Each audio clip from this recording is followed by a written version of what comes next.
Воскресенье, 21:30 на канале БСТ. Время подводить итоги недели. Сделаем это вместе. Добрый вечер. Я Альбина Хайруллина. И вот ключевые темы выпуска.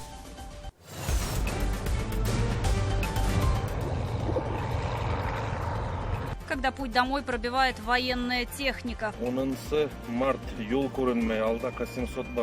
В плену оказались десятки деревень и тысячи человек в Зауралье. 8 дней дома не был. До обеда должен быть дома. Аллах верха. Ушли тонны солярки и почти неделя, чтобы пробить снежную крепость. Азат Садреев с места событий.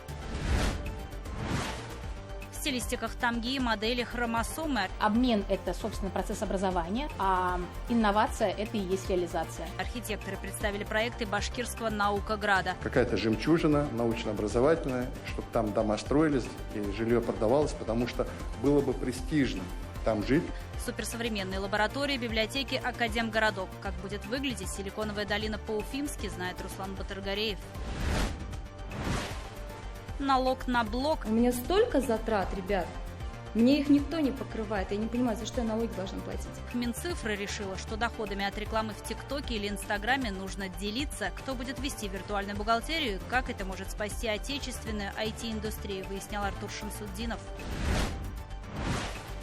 История на продажу. Жалко, на самом деле. Мы периодически сами пользуемся этим объектом. Периодически у нас здесь проходят заседания. Один из самых дорогих лотов Авито, дом Самоделкина, ищет нового владельца. Можно ли заработать на культурном наследии? Лилия Курбанова оценила убранство особняка. Салават в 8 лучших в КХЛ. Дальше больше. Ну что могу сказать, просто невероятная концовка будет на последних секундах, и мы проходим дальше. Неудобный соперник отправлен в досрочный отпуск. На очереди зеленое дерби. Сегодня мы молодцы, но уже продолжаем готовиться на следующий. Давай, красавцы! Юлия Паршина о настрое команды.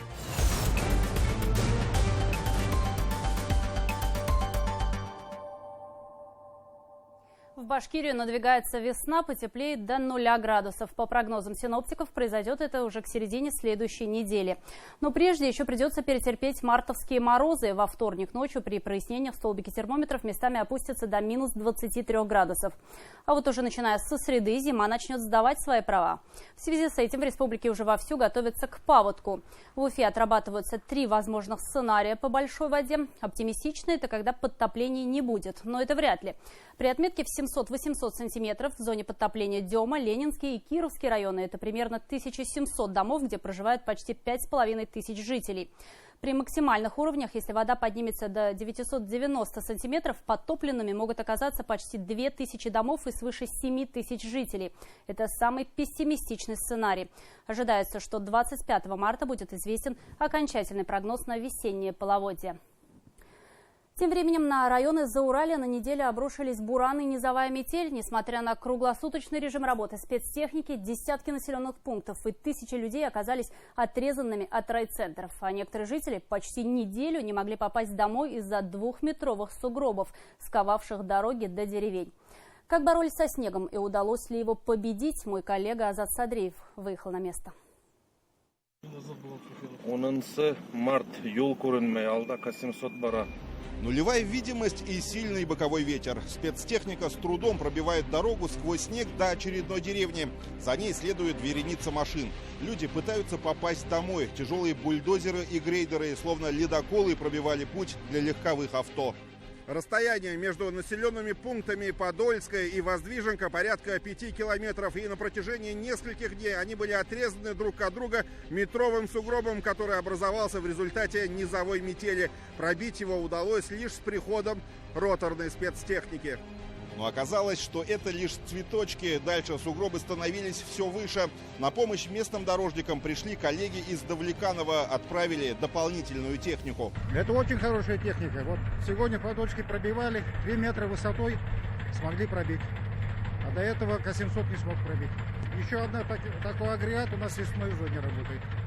В школе села Подольское немноголюдно. На уроках лишь местные ученики. До остальных школьные автобусы не доехали. Старшеклассников из соседних деревень временно перевели на удаленку. Среда, по-моему, они не смогли уехать к вечеру, только они добрались до дома. И вот поэтому вчера подвоза не было. И сегодня, по-моему, какие-то деревни не было. На усиленный режим работы перевели все экстренные службы, а районной больнице именно сейчас пригодились полноприводные кареты скорой помощи. Автопарк обновили осенью, но даже на таких неотложках до пациентов добирались с трудом. Так-то дороги чистились, конечно, но не всегда успевали, потому что бураны были почти каждый день. Застревали? Пару раз застревал. Кроме медицинского оборудования, в нашей машине присутствует также лопата, чтобы откопать снег и доехать до нужного населенного пункта. Обновился автопарк, и в Хайбулинском ДРСУ новый К-700 с двусторонними отвалами трудится без остановки с 6 марта. Мощность позволяет ему толкать 2-метровые сугробы. Жители района на внедорожниках помогали землякам, попавшим в снежный плен. Такая погода, в течение часа-двух, если мы населенные пункты открывали, обратно запечатывало. И нам в первую очередь нужно было обеспечить безопасность людей. Не дай бог, люди застревали, мы их, конечно, вытаскивали. Вот такая у меня физкультура. Уже целую неделю копаем. Снег жесткий. В Хайбулинском районе занесло порядка 40 деревень, одна из которых Ивановка. Высота сугробов на некоторых улицах составляет 2-3 метра. Снега у нас много, бывает и мокрый, и такой. И ветрами надувает, он становится очень плотным. Вот. И плотный снег, он очень тяжелый, и копать его очень сложно. Вторую неделю не могу выехать. Только пробьют дорогу вечером. Сам прочищу здесь. Думаю, утром выйду. Утром просыпаюсь, все вровень. Уровень снега вот сколько было? Высота? 2,5 до 3 метров доходило. В снежный плен попал и Зилаирский район. Дорожники вывели на борьбу со стихией всю технику. Помогают им фермеры и предприниматели, у кого есть личные трактора. Дополнительный ротор приехал из Бирска. 180 лошадиных сил, 24 литра солярки в час. Не спеша ЗИЛ пробивает дорогу от деревни к деревне. В деревню заезжаешь, там люди через ворота на лыжах ходят. Дорог вообще нету. Приветствует, конечно. Радуется вашему появлению, да? Конечно. К счастью, во время сильной метели и в Хайбулинском районе, и в Зилаирском удалось избежать чрезвычайных ситуаций, но на всякий случай приняли дополнительные меры. На особом контроле были женщины на последних сроках беременности. Мы постоянно интересуемся, как у жителей дела, как с продуктами, как с помощью. Мы договаривались с людьми, у которых снегоходы есть, как резервный вариант при экстренных случаях, чтобы могли вывезти. Если одни не могли выехать из сел и деревень, то другие добраться до дома. Водители и пассажиры ждут открытия дорог до Верхнего Галеева и Байгужи. Васил Игибаев спешит к семье, которую не видел уже 8 дней. Сегодня домой выехал, вот за ними еду, вот грейдер пошел, вот. Не знаю, как получится, до обеда должен быть дома, Аллах верха. Сколько километров еще осталось? Осталось 7 километров, сейчас пробьют, наверное. Жители Зауралья к низовым метелям привыкли. Говорят, бывало и хуже, когда дома заваливало снегом по самую крышу. Сейчас, как и тогда, на борьбу со стихией вышли все вместе. По данным регионального МЧС, работы по расчистке дорог в республике завершены. Из снежного плена удалось освободить 1000 человек. Теперь осталось разве что пробить второстепенные деревенские улицы, если снова не помешает метель. Азат Садреев, Вадим Исламов, Игорь Иванов. Итоги недели. Хайбулинский и Зилаирский район. Башкортостан закупит 2 новых вертолета у Кумертауского авиационного производственного предприятия. Одну пожарно-спасательную винтокрылую машину К-32 планируется приобрести уже до конца этого года. Об этом заявил Ради Хабиров во время рабочей поездки в Кумертау. Глава республики поручил правительству региона в ближайшее время сформировать техзадания на производство 2 вертолетов в пожарном и в медицинском исполнении. В пожарной версии К-32 завод разработал новый бак для воды емкостью 4 тонны с цифровым управлением и современным комплексом тушения, который позволит эффективно бороться с возгораниями даже в труднодоступной местности. Нам такой вертолет точно нужен, с учетом того, что вот мы же сами видели и прошлое лето, и позапрошлое лето. Нам нужен вот такой мощный для пожаротушения. У нас территория большая, разветвленная дорожная сеть, крупные аварии бывают. Поэтому нам нужен с функциями спасательный вертолет. Второй вертолет, который это следующим шагом пойдет, это 226-й, это медицинский модуль. Медицинский модуль, тоже модуль спасательный будет и медицинский. То есть вот для того, чтобы мы могли максимально оперативно реагировать на чрезвычайные ситуации и так далее. А вот с французскими партнерами дорога сотрудничества теперь намазана медом. Зарубежные инвесторы планируют вложить около 4 миллиардов рублей в производство сладкого продукта на экспорт. База составит порядка 30 тысяч пчелосемей. На производстве появится 160 новых рабочих мест. Завод по переработке медовой продукции с выставочным центром будет располагаться в Уфе. Предприниматели во время инвестчаса предложили использовать умные улья, которые позволят отслеживать пчелосемьи в режиме онлайн. Первые пасеки планируют установить на территории Бурзянского, Ишимбайского, Кугарчинского и Куюргазинского районов. В Башкортостане огромный потенциал. И мы видим, что через несколько лет мы можем достигнуть такие известные мировые меды, как манука в Новой Зеландии. Мы считаем, что в Башкортостане медоносный потенциал, традиция могут делать чудес.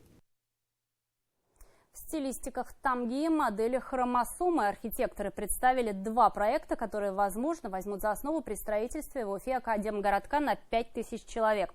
Студенческий кампус должен не просто включать в себя общежитие для обучающихся преподавателей, а также молодых ученых. Формирование в Башкортостане Евразийского научно-образовательного центра подразумевает возведение исследовательского корпуса с современными лабораториями, опытный полигон с технопарком и многое другое. О будущем Наукограде. Руслан Батыргареев. Поскольку они у нас сгруппировались так вот по 2 штучки, визуально они нам напомнили очень сильно хромосомы.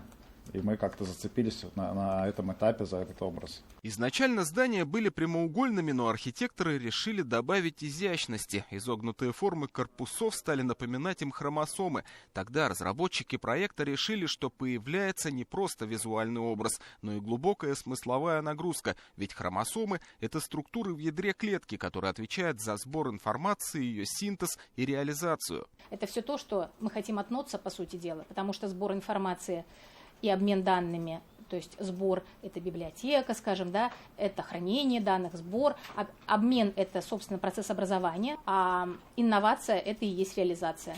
4 здания, 4 разных направления, которые должны в будущем развивать в Башкортостане в рамках Евразийского научно-образовательного центра. Это цифровая, зеленая химия, энергетика, биомедицина и генетика, передовые производственные технологии и инжиниринг, а также новая среда жизни. Не просто 4 научно-образовательных корпуса. Перед архитекторами стояла задача создать целый академгородок с общежитиями, спортивным и медицинским комплексами и другой инфраструктурой. Кампус должен быть удобным для работы, комфортным для проживания, привлекательным для инвестиций. При этом есть большой запрос и на конгрессную деятельность, проведение форумов, научных симпозиумов. Для этого нужны помещения, инфраструктура вся необходима. Есть запрос на развитие технопарков, стартап-центров, то есть уже такой производственный крупный блок. Скорее мы говорим про создание такой вот именно долины образовательной, да, которая будет все эти задачи реализовывать. Концепция студенческого межвузовского кампуса, который, возможно, будет построен в Демском районе Уфы, на этой неделе представили Радио Хабирову. Еще один проект того, как может выглядеть будущий Наукоград, создал уфимский архитектор Александр Сафаров. Он придерживался стилистики тамга. Что мы имеем? Это 4 отраслевых направления и многофункциональное ядро, которое включает в себя различные многофункциональные пространства, библиотеки, которые являются общим для всех отраслевых направлений. Отказываемся от, так скажем, такой типологии коридорного типа, сгибаем эти блоки и прицепляем их вот к основному ядру.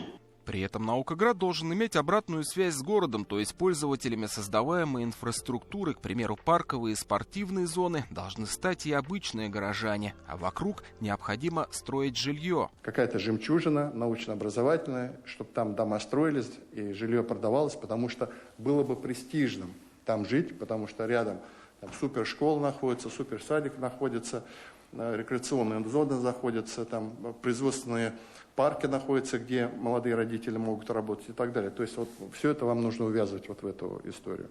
Более тщательно необходимо проработать и вопрос транспортного сообщения межвузовского кампуса с остальной частью города. Ради Хабиров поручил продолжить работу над проектами с учетом мнения ректоров уфимских вузов, а затем вынести итоговый вариант с дополнениями на публичное обсуждение. С деловым центром, где сконцентрирована основная часть учебных заведений Уфы, Академгородок может соединить канатная дорога. В случае, если местом строительства студенческого кампуса выберут Дему, возможен вариант запуска подвесных трамваев. Они по задумке будут курсировать до площади Салавата Юлаева и в обратном направлении. Руслан Батыргареев, Азамат Мухамедшин и Артур Ханов. Итоги недели. Уфа.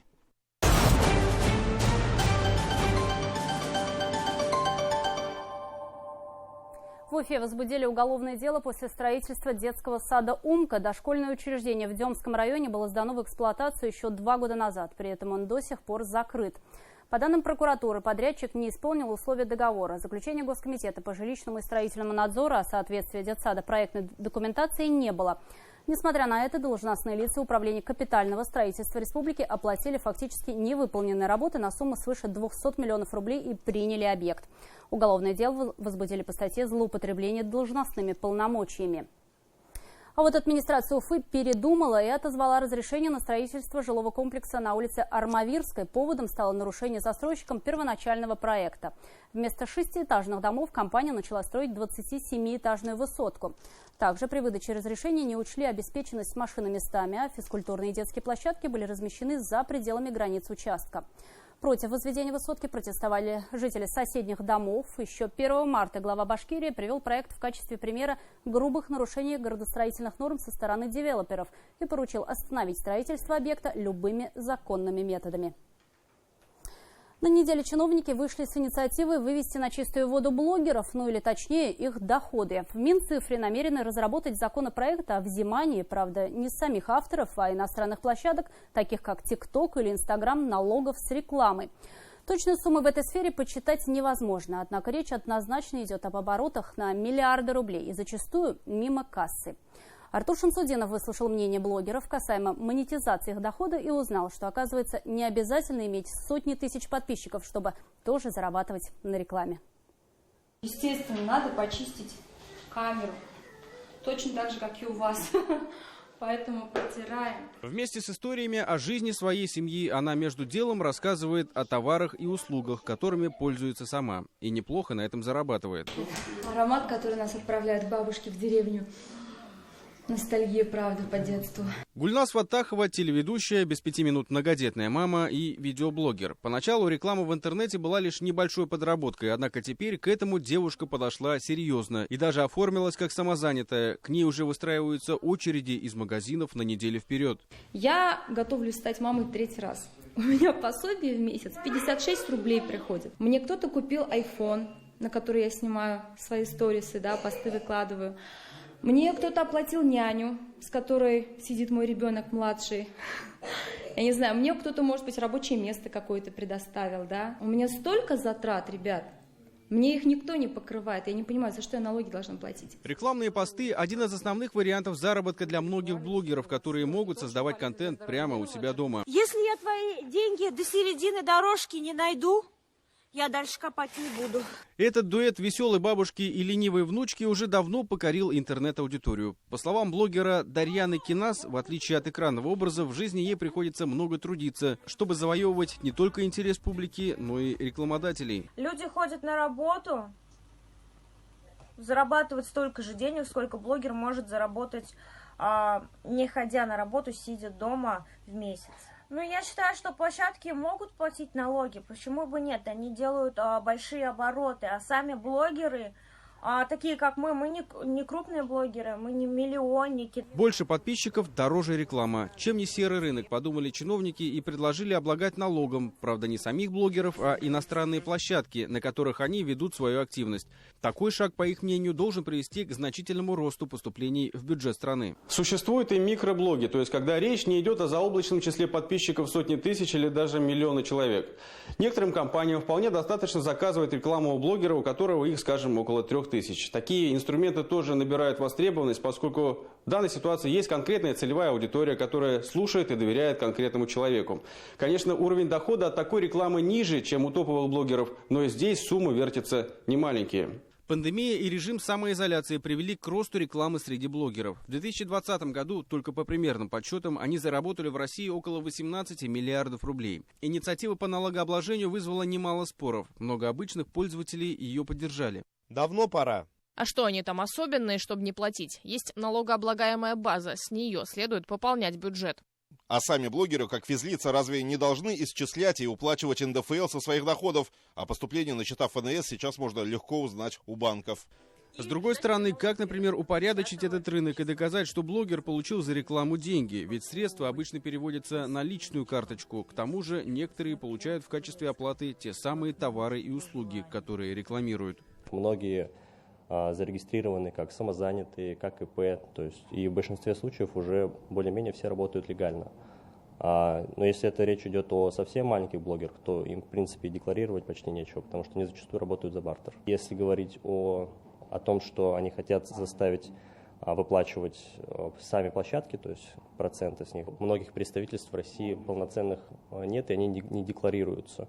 Не исключено, что площадки часть своих расходов могут возложить на блогеров. Как следствие, цены подскочат на рынке для рекламодателей. Впрочем, пока нет даже законопроекта, а инициатива чиновников стала лишь очередным поводом обсудить ее в своих блогах. Артур Шамсудинов, Азат Ишбулатов и Артур Елаев. Итоги недели. Неделя не обошлась и без чрезвычайных происшествий. Информационную картину дополнит моя коллега Айгуль Хатыпова. Сейчас она на связи со студией. Айгуль, здравствуй. Расскажи, чем тебе запомнились уходящие 7 дней? Альбина, добрый вечер. Неделя действительно была насыщенной. Начну, пожалуй, с самой топовой новости. Это арест сотрудников ГИБДД. Задержано сразу 5 инспекторов, заведено 5 уголовных дел. Подозревают в получении взяток за выдачу водительских прав без сдачи экзаменов. Продажных полицейских удалось раскрыть в результате совместной деятельности Следкома и отдела собственной безопасности МВД. В настоящее время проводятся следственные действия. А вот в Абзелиловском районе под каменными плитами едва не оказался погребенным целый класс. 5 марта в школе рухнул потолок. Повезло, что в этот момент в кабинете никого не было, обошлось без пострадавших. Следователи устанавливают причины обрушения и проверяют соответствие технического состояния здания школы строительным нормам и требованиям безопасности. Возбуждено уголовное дело.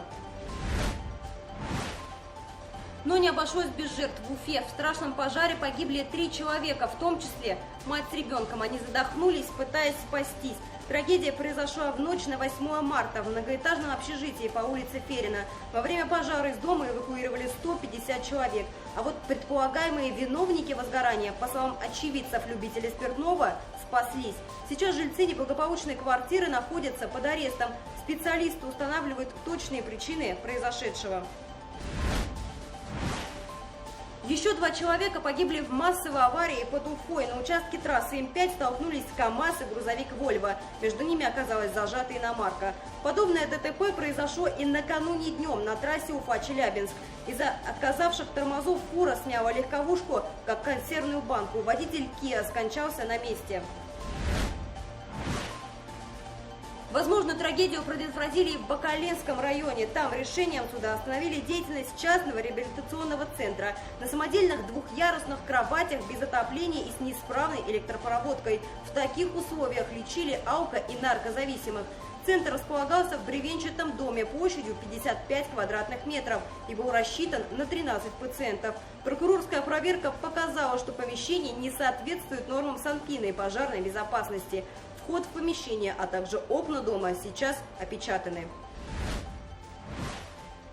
Ну а фельдшера, которая спасла детей из пожара, представили к государственной награде. Трагедия едва не произошла в деревне Константиновка Кармаскалинского района. В одном из деревянных домов начался пожар. Женщина оказалась рядом случайно. Разбив окно, она вытащила 3 малолетних детей и потушила огонь. На этой позитивной ноте я, пожалуй, закончу. Альбина, тебе слово. Айгуль, спасибо за твой подробный обзор. А сразу после итогов в эфир нашего телеканала выйдет специальный репортаж Эмиля Тимашева на языке тишины. И вот о чем пойдет речь. Тимур, она встала, ты прям... Подготовка к театральному сезону в Уфимском театре для глухих. Что будет на афишах в этом году и как президентский грант позволит раскрыть творческий потенциал театральной труппы. Раз, два, обозначь его, и потом уже третий до конца. 24-е летние сурдолимпийские игры состоятся уже в этом году. Спортсмены ждали этого момента 4 года. Как готовятся наши дзюдоисты к будущим соревнованиям? То есть мне уже, говорит, было 17 лет, я уже была взрослая, когда меня забрали. То есть до этого возраста меня никто не забирал, говорит, ни в какую семью. И уникальная семья из Башкирии. Почему в детских домах республики больше нет глухих и слабослышащих детей? Смотрите сегодня в специальном репортаже на телеканале БСТ.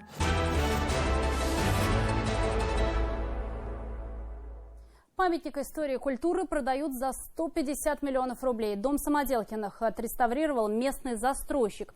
На восстановление ушло более 2 лет. Здание было возведено еще более века назад, в год 300-летия дома Романовых. Дата тогда отмечалась широко. Спустя всего несколько лет дом муниципализировали. Внутри побывали несколько организаций, которых, судя по всему, не заботила историческая ценность помещения. Репортаж Лили Курбановой. На ней было 150 там слоев краски, причем масляной, там еще какой-то. Здесь человек просто несколько месяцев, он очищал эти слои краски. Из-под этой краски вылезли вот эти вот, ну там, как сказать, эти бусинки, вылезли какие-то узоры. Каждый ремонт, каждая покраска потолка слой за слоем все глубже прятала историю. Поддерживать аккуратный вид помещения иначе не было то ли возможности, то ли желания. Однако почти вековая лепнина сохранилась и не была повреждена. При реставрации был риск разрушения. Если бы балки меняли, детали попросту могли раскрошиться. Решили укреплять существующую конструкцию. Тем не менее, многие элементы интерьера пришлось создавать заново. Это копия, по сути. Это хорошая копия сделана, потому что исторические двери, они были просто, вот это все-таки... Здесь был райком, здесь был детский сад, здесь была еще куча совсем огромных каких-то организаций, они были убитые. Двери были просто в таком плохом состоянии, как двери, окна. Это все-таки дерево, и оно было, конечно, оно уже деформированное было. Бежевый цвет интерьера – это некое продолжение фасада. Как в человеке внешность – это отражение внутреннего состояния, так и тут дизайнеры объединили оттенки. Над проектом работали сотни человек. Историческое здание, с которым ты работаешь, это вообще, я считаю, уникальный шанс вообще для дизайнера поработать действительно интересно. У нас в Уфе, к сожалению, мало таких объектов. Во-первых, с ними немножко не умеют, на мой взгляд, работать. А во-вторых, у нас люди очень любят что я сейчас такое, наверное, глупо скажу, но любят, в общем, эти элементы лофта, это дранье, я не знаю, или наоборот, эту зализанность. Я считала, что надо сделать так, чтобы было это как-то, я не знаю, так интеллигентно, немножечко тактично. На окнах шторы, прикрывающие только половину окна, как раньше в деревенских домах. Дом Самоделкиных в Уфе один из немногих сохранившихся памятников деревянного зодчества конца 19 и начала 20 веков. Все наличники, карнизы и оконные рамы не из пластика, они деревянные. Ну и самая ажурная часть – балкон на 2-м этаже. Все элементы старались воссоздать идентичными оригиналу, вплоть до миллиметра. Восстанавливали по фотографиям и сохранившимся деталям. Место на пересечении улицы Центральной и бывшего Уральского проспекта, а ныне Ленина и бульвара Ибрагимова, принадлежало в начале прошлого века семье Самоделкиных. Они развивали пароходство Уфимской губернии. Благодаря братьям Василию и Николаю в акватории тогда появились новые импортные и отечественные пароходы. В 1913 году семья построила особняк. Это совпало с 300-летием правящего дома Романовых. И хозяин увенчал крышу флюгером с памятной датой. Дом отреставрирован практически идеально, кроме одной единственной детали, которая пропала задолго до начала реставрации. В 1999 году с самого пика, с самого конька центра крыши был, к сожалению, украден флюгер, где распростертый двуглавый орел, но там он был на 3 стороны. 3 головы, не двуглавый, а 3-главый орел, на 3 стороны смотрели головы с раскрытыми клювами. И надпись на флюгере 1913 год. В 20-х годах прошлого века дом передали городу. С тех пор зданием пользовались несколько организаций. Около 4 лет назад по соседству началось возведение элитного жилого комплекса. Застройщик принял решение сохранить памятник истории и культуры. На тот момент домом Самоделкиных владели частные фирмы. Здание выкупили за 35 миллионов рублей. Еще больше 120 миллионов потратили на саму реставрацию. Такие цифры озвучивает девелопер. Выходит, что нынешняя цена здания, которую поставил застройщик, 150 миллионов рублей, не покрывает даже расходы. В принципе, это такая рыночная цена для таких объектов. Она не покрывает абсолютно наши расходы в полном объеме, но это такая цена, которую, в принципе, данный объект стоит. Раз столько вложено, не жалко отрывать от сердца? Жалко, на самом деле. Мы периодически сами пользуемся этим объектом, периодически у нас здесь проходят заседания, но жизнь есть жизнь, она не стоит, движется дальше. Любые инвестиции, они должны двигаться, работать. Сейчас, по словам продавца, у дома Самоделкиных есть несколько потенциальных покупателей. Памятник истории и культуры готовы отдать только тому, кто сможет поддерживать его состояние. Столько сил и средств было вложено в то, чтобы сохранить оригинальность. Главной целью реставраторов было не стать новыми Самоделкиными. Ни в прямом, ни в переносном смысле. Лилия Курбанова, Роберт Давлетбердин, Азат Петров. Итоги недели. Салават в 8 лучших команд КХЛ. На этой неделе Уфимский хоккейный клуб вышел во второй раунд плей-офф. В четвертьфинале Восточной конференции юлаевцы выбили из борьбы и отправили в досрочный отпуск Челябинский «Трактор». Хотя еще совсем недавно хоккейные эксперты называли этого соперника самым неудобным из всех возможных и прогнозировали серию из 7 матчей. Вот только Салавату хватило 5 встреч. О том, как преобразился башкирский клуб по ходу первой серии плей-офф и за счет чего подопечным Томи Ламса удалось пройти дальше, знает Юлия Паршина.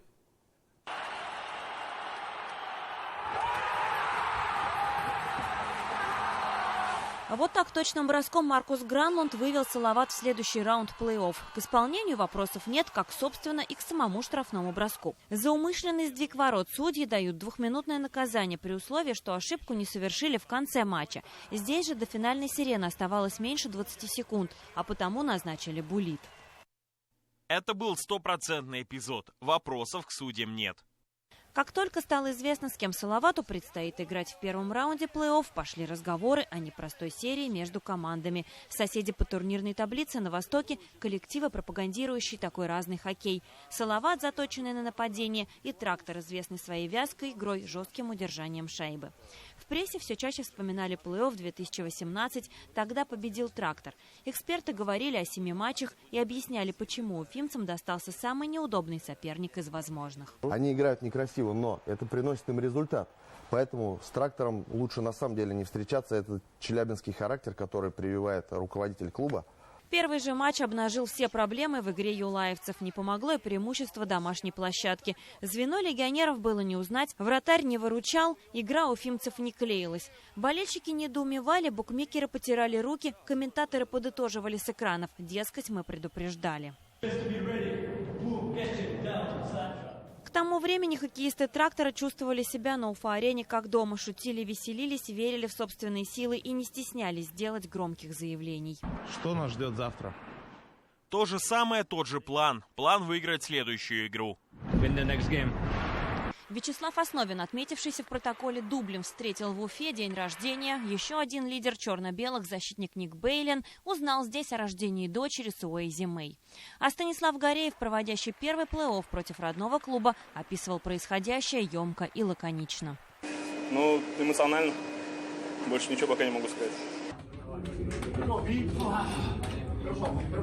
Вторую игру нужно было брать, понимали в тренерском штабе уфимцев, и хотя перестановок в стартовом составе мы не увидели, но на лед вышла уже другая команда. Ту встречу юлаевцы все-таки взяли, хотя исход ее и решился в овертайме. А дальше Салават словно преобразился. Преобразился и Юха Мецела. И вот уже черно-белые выглядят растерянными и уставшими, игроки не успевают за соперником, удаляются и ничего не могут создать в чужой зоне.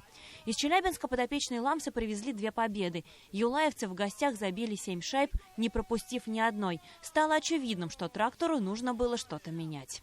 Уделили внимание деталям в зоне атаки.